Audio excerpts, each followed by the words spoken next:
wabarakatuh. Waalaikumsalam warahmatullahi wabarakatuh. Pagi anak-anak semua. Pagi, Pak. Baiklah, seperti biasanya Bapak akan melanjutkan materi dari minggu kemarin ya. Ya, Yaitu Pak. materi kita sekarang ialah pengenalan tajwid. Siapa yang tahu apa itu tajwid di sini? Boleh tunjuk tangan atau Bapak yang tunjuk? Bapak aja, Pak. Baiklah, saudara Afif, sebutkan apa itu tajwid. Ilmu yang mempelajari tentang cara membaca Al-Quran, Pak. Ya, betul, benar. Hebat sekali saudara Afif ini ya.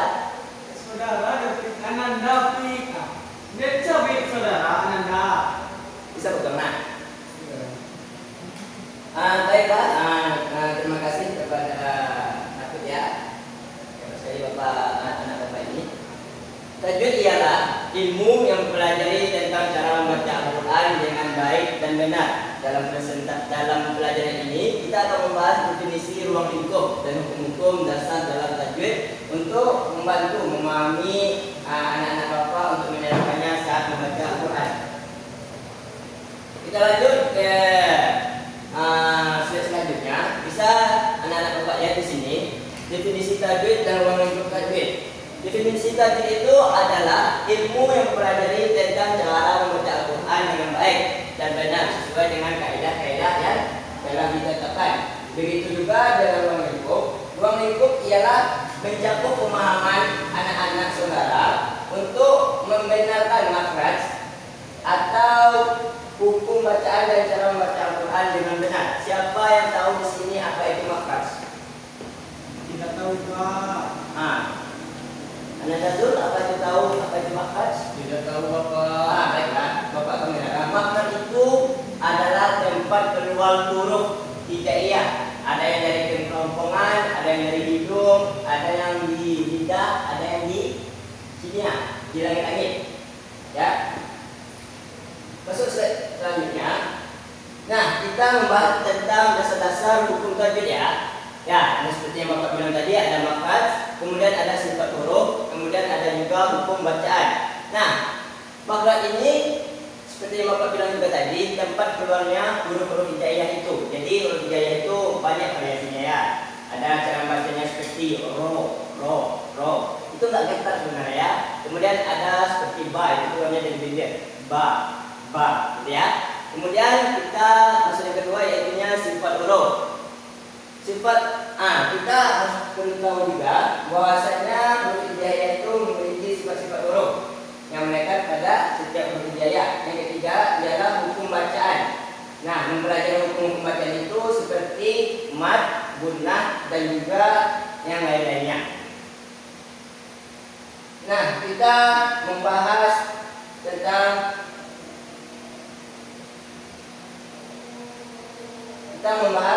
sekarang tentang panjang pendek atau yang sering disebut juga dengan mad. Nah, mad itu ada 3 bagian. Kita bahas 3 bagian aja dulu ya. Ada mad asli, ada mad far'i, dan juga ada mad wajib muttasil. Nah, Bapak ingin tanya kepada anak-anak sekalian, siapa yang tahu mad asli itu apa? Ada yang tahu?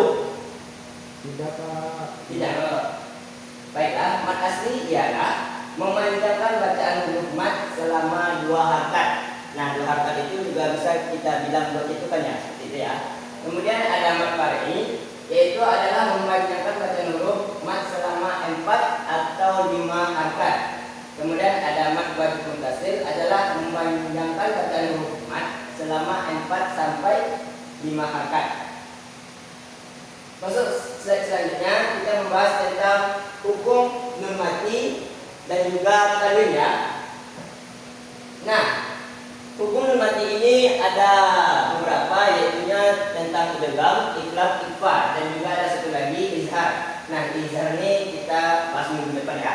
Kita bahas 3 aja dulu.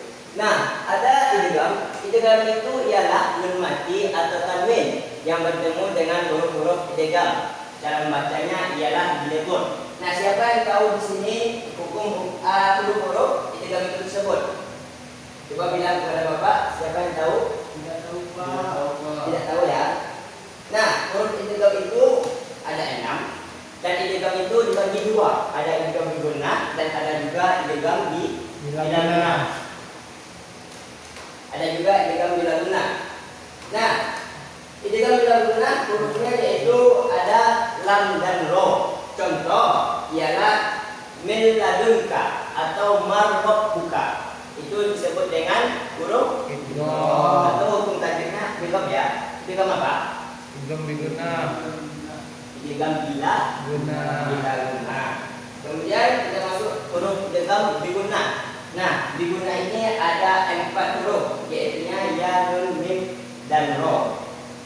Dan waw, maaf, dan waw. Ya, nun, mim, dan waw. Contohnya apa? Contohnya ialah Faman ya'mal misqal dzarratin khairan yarah. Itu di mana letak idgham bila gunanya? Idgham bila gunanya di mana? Bukan, salah. Itu nun bertemu dengan ya. Faman ya'mal. Nah, itu disebut dengan idgham Biguna. Nah, kita lanjut yang kedua yaitu iklab. Nah, huruf iklab ini cuma memiliki 1 huruf. Siapa yang tahu? Nanti yang tahu Bapak kasih keju. Ayo, siapa yang tahu? Enggak ya. Easy kok. Itu adalah huruf ba. Nah, cara membacanya gimana? Kedua bibir kita ditekan, ditekan ini. Contohnya mim ba'di. Nah, mim ba'di nun bertemu dengan ba. Nun mati ya. Nun mati bertemu dengan ba. Cara membacanya gimana? Mim ba'di. Oke? Kita masuk selanjutnya nun mati bertemu dengan huruf-huruf ikhfa. Nah, huruf-huruf ikhfa ini lumayan banyak ya. Ada 15. Ada 15 huruf ikhfa. Yang pertama ada ta, dal, ko, qaf, kaf, ta, jim, zai, sya, sya, sod, dot, do, dal, fa. Ya, boleh Anda catat nanti Bapak bacakan di gambar tulis. Nah, huruf ikhfa ini mana cara membacanya? Yaitu dengan didengungkan ya, didengungkan. Contoh, siapa yang bisa mencari contohnya dalam Al-Quran di sini? Huruf ikhfa, nun mati bertemu dengan huruf yang 15 tadi. Tidak tahu Bapak. Contohkan Bapak. Coba contohkan Pak. Satu ya.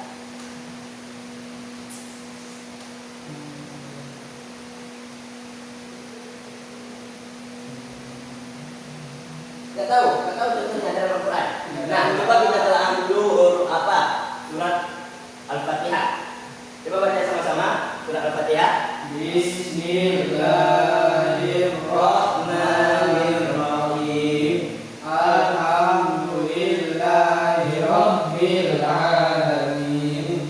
Ar-Rahmanir-Rahim. Maliki yaumiddin. Iyyaka na'budu wa iyyaka nasta'in. Ihdinas siratal mustaqim.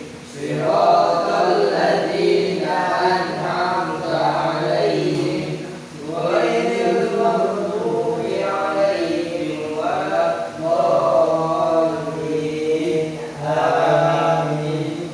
Nah, di sana apakah saudara teman-teman atau anak bapak sudah menemukan?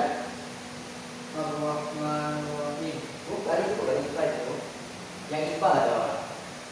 Ikhfa nun mati bertemu dengan huruf yang 15 yang bapak sebutkan tadi, atau tanwin bertemu dengan huruf ikhfa tadi.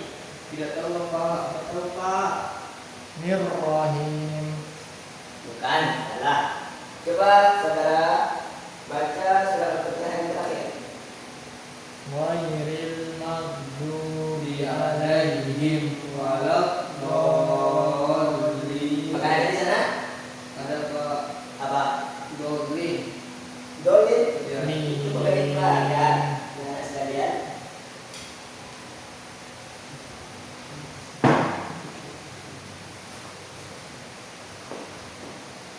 Ya, kita lihat di kalimat an'amta.